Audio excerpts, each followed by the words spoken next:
Hi everyone, and welcome to another episode of Day's Podcast along with a new video.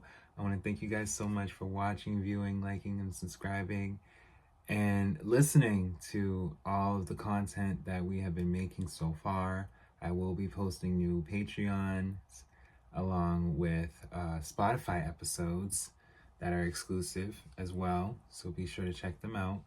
But for now, we will continue to make free content just so we can be able to broaden our horizons, you know what I mean? Just talk about more things and get ourselves enlightened about all the things that people don't, fully talk about or look into. And I'm grateful for the reception I've been getting from the different artists and different topics I've been talking about, because it's showing like, yeah, no, ain't nobody be doing their research. And I don't mind being one of the people in the world that genuinely and will authentically and be unbiased about looking into it. Like, I don't want to give anything more but realness. All right. So what we're going to talk about today is we're going to step away from R&B and rap for right now. We're going to look into the pop side of things, okay? So we are going to talk about Miss Miley Cyrus again, because I did talk about bangers, so you guys can check out bangers as far as for her album. But we are going to talk about her first ever debut. So this is a different type of debut because it's a double album, but we will talk about it. So let's get into it. So, Hannah Montana 2, Meet Miley Cyrus, is a double album by American singer Miley Cyrus, released on June 26, 2007 by Walt Disney Records and Hollywood Records. The first disc is the soundtrack for the second season of the television series Hannah Montana and credited to Cyrus's title character, Hannah Montana. And the second disc is Cyrus's debut studio album with new original material. So this particular album is a soundtrack slash debut album, and it wasn't often you seen this type of material, because a lot of times when people are making a debut, as we talked about, they come out as themselves. Well, Miley had to do something a bit different. She had already acclaimed success based off being Hannah Montana. And there's a few documentaries out there that depict different, times of her life where they're pretty much explaining, like, she's wanting to break out. And that is an album that we also are going to talk about too, because that's after this. But for now, we are going to talk about Meet Miley Cyrus along with Hannah Montana 2 in the midst of it being a double album. So, yes. The two sections of the album were reissued as two separate albums on digital platforms on January 22nd, 2021. The double album was further promoted with Cyrus's first headlining concert tour, the Best of Both Worlds tour, 2007 to 2008. Most of the Meet Miley Cyrus section was produced by Rock Mafia, with further collaborations from Zandy Berry and Matthew Wilder, Scott Coulter, and Wendy Foy Green. Cyrus co-wrote 8 out of the 10 tracks on the Meet Miley Cyrus section. So this was her first tour where she's, not just promoting, the Hannah Montana franchise, but herself. Like, I'm Miley Cyrus, outside of this character, this is me, this is who I am. I'm a Sagittarius, listen, okay?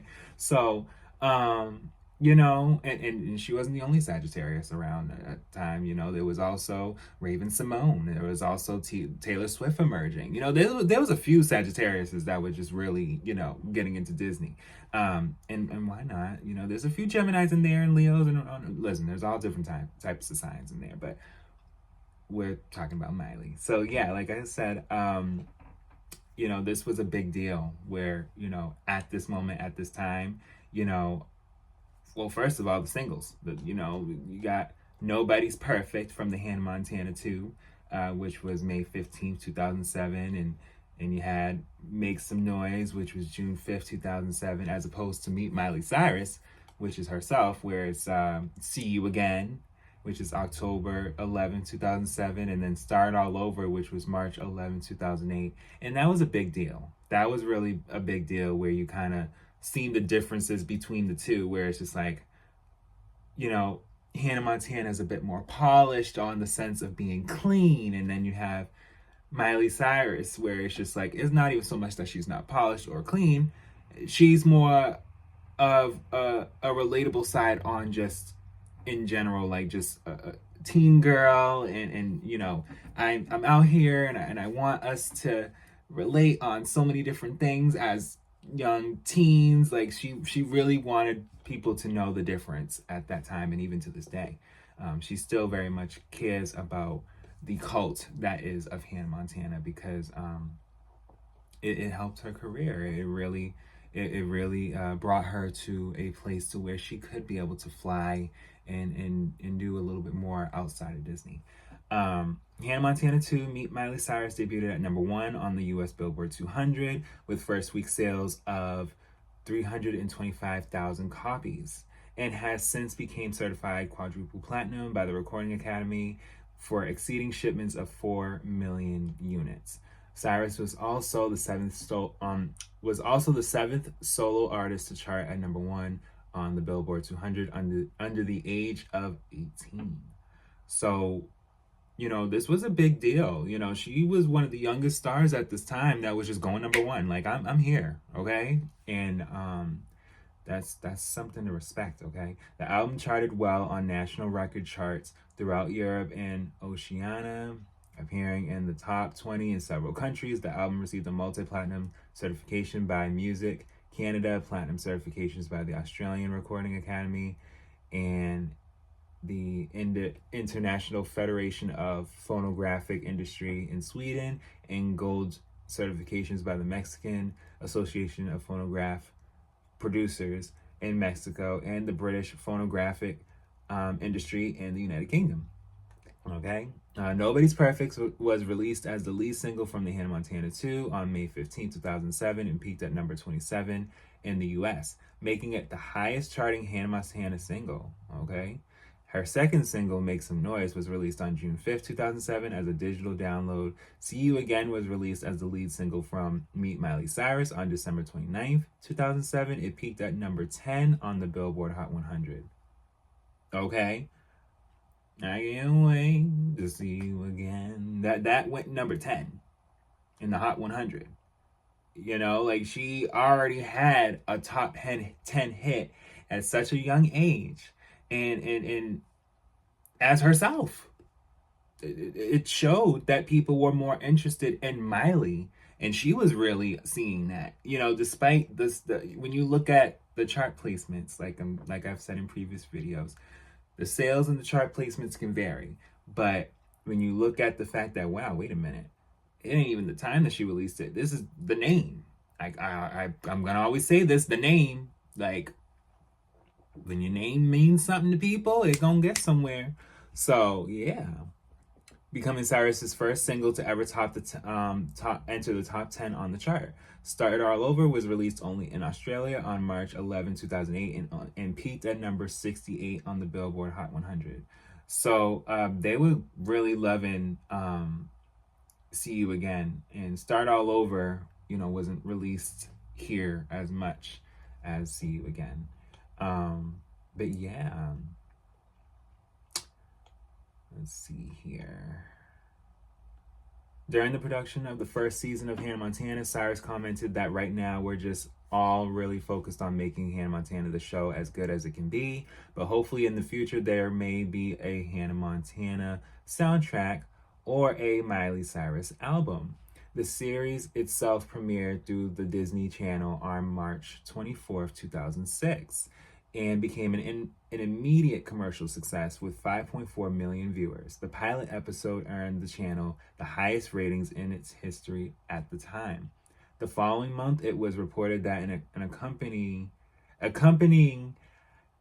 just a soundtrack and debut album from Cyrus had been both started and being produced, which is Good. The latter of which was scheduled to be released in early 2007. The first soundtrack, Hannah Montana, in 2006, debuted at number one with first week sales of 286,000 copies, becoming the first television soundtrack to debut in the peak position of the chart. So I want to say this. In the midst of when this album was being released, as far as soundtrack, I should say, the Hannah Montana soundtrack, we did have a lot of different artists coming out. And I wanted to say, in the peak of 2024, you do have Taylor Swift, who is, just number one every week now. But, of course, things can change, things do change. And I wanted to just emphasize the fact that at the time, Taylor was trying to make sure she was making more music and peaking. And they did battle out a few times when it came to these albums. The Sagittariuses were battling. And so I'm not sure how close they are now. But all I know is at that time, when they did work together when it came to the Hannah Montana movie, it was very evident that there were a closeness. Like there was a closeness that was, as far as just artistry and just, wanting to make names for themselves. And I will say that, it just dawned me where it's just like, I know that there's just such a craze for Taylor, but I do remember a time when that was Miley. And I want to keep it all the way real. Like, I remember the time where all you seen was Hannah Montana and just Miley. You would see Taylor, have her guitar and write in and really, showing artistry at the time. And it took her a minute. And so, I just know in the peak of when Hannah Montana was really about to really slow down is when we did see Taylor become more of a star. And I just want to make sure it's clear, for those that listen and view me, that I don't have any hostility when it comes to different artists. I don't want no one feeling like I'm favoring anyone. I just want to be able to state the facts that there was a time Miley was definitely doing better than Taylor. And a lot of times it's overshadowed when people speak on such facts like that, where it's like, oh, well, this artist is doing more. And I said this with rap too. It's just like, that's not the point. The point is everyone starts from somewhere. Everyone gains more of who they are and what they do over time with it after a while. And it's just good to be able to speculate and say, you know what? No, we may love Taylor now, but there was a time we really was feeling Miley like down. Like there was people were feeling her down. And I think even from just, of course, controversies over time, whether it was her dating Nick or just, photos, there was controversies just throughout the 2000s period with a lot of the Disney stars. But just long story short, I just wanted to emphasize the fact that there just definitely was a time that, people really loved Miley as Miley and Hannah Montana. And it's just, why not be able to say that on this video? Like, she definitely went off and she knows that, okay? In the series, Cyrus portrays the character Miley Stewart, a teenager who lives the secret double life as the pop star Hannah Montana. She stated that most songs for the first season reflect the show, with Miley or Hannah making sure the other doesn't get caught or whatever. Opinining that the tracks provided series producers with the opportunity to make sure that everyone understood the characters. By comparison, Cyrus described material used during the second season as more speaking out to the fans. Heather Phares from AllMusic described Cyrus's vocals on her personal tracks as being lower and throatier, with more organic and rock-oriented instrumentation. So yeah, when it comes to the Meet Miley Cyrus side, she definitely wanted to show like a difference between Hannah. Like she just was like, all right, I'm singing these songs, but I'm singing these songs. Like these are the songs like I want to sing and I want y'all to get into. And that's why in the beginning of the video, I'm like, this is a special type of double album because it's a soundtrack / album. Like it's both. So throughout the record, it's noted that the inclusion of positive self-empowering messages for tween girls, Hannah Montana 2 continued to discuss Cyrus's double life on the program, notably in the tracks Rockstar and Old Blue Jeans. Friendships are addressed during Right Here and You and Me Together and The True Friend. The songs Nobody's Perfect, Make Some Noise, and Life's What You Make It discuss maintaining an optimistic outlook in life. Meet Miley Cyrus explored more serious objects, including teen romances. Its closing track, I Miss You, is a dedication to Cyrus's late grandfather.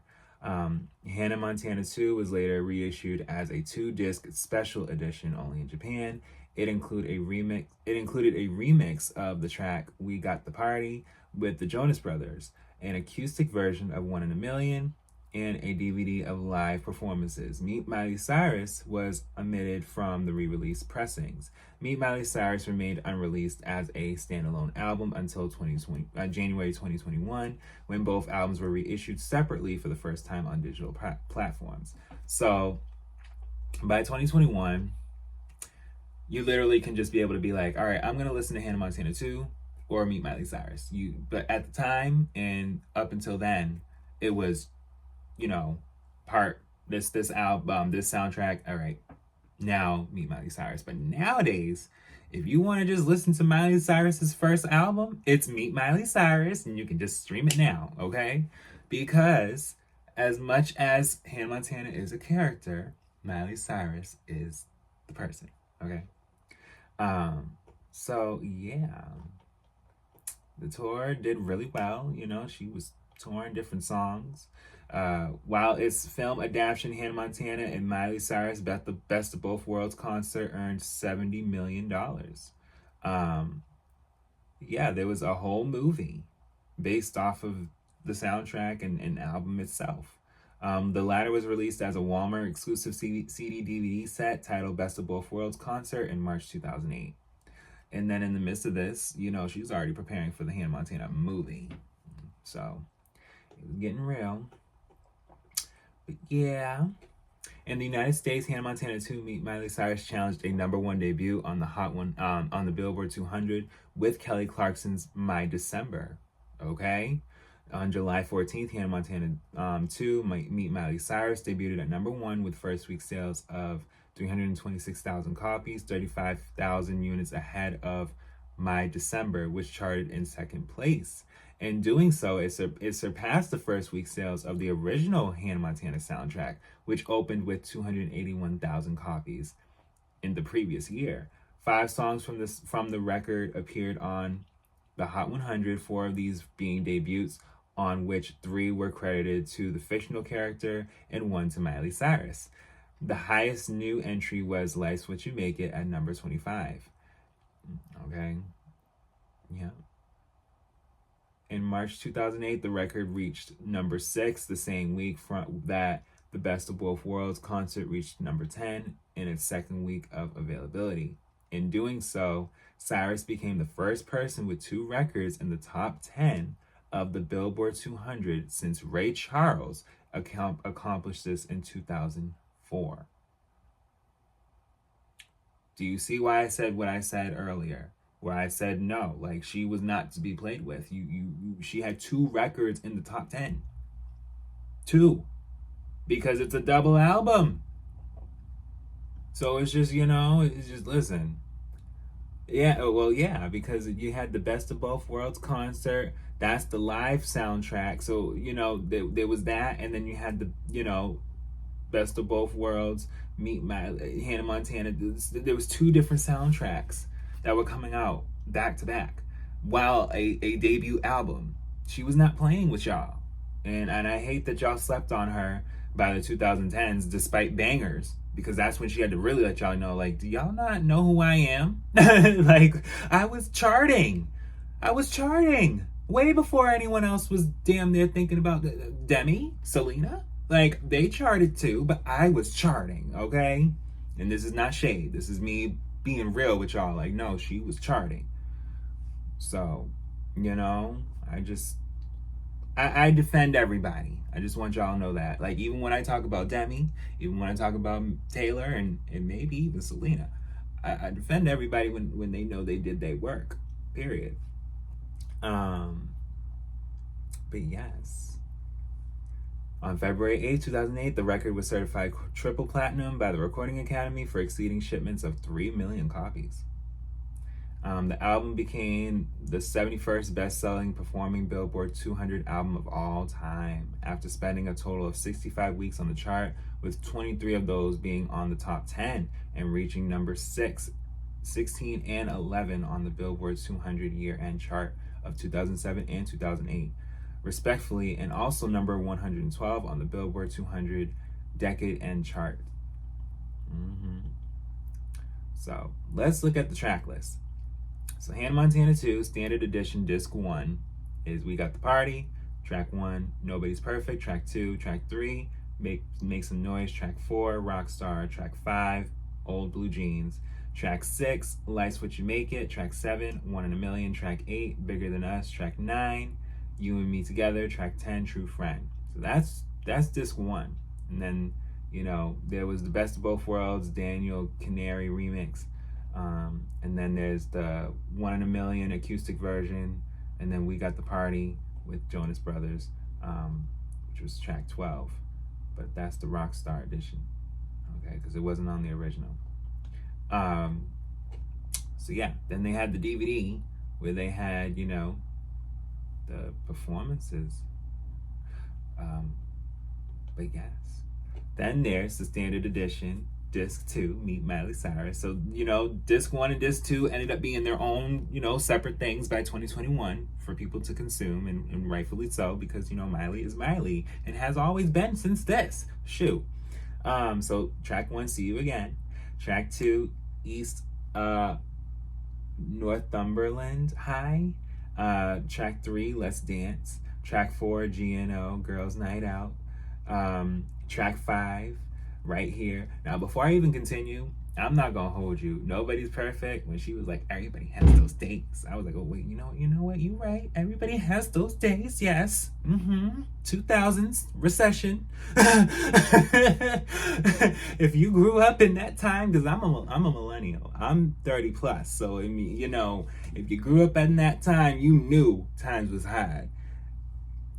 People, Gen Z will look back at that and be like, oh, you know, that looks kind of cheap. Well, what was you expecting? Everything was cheaper.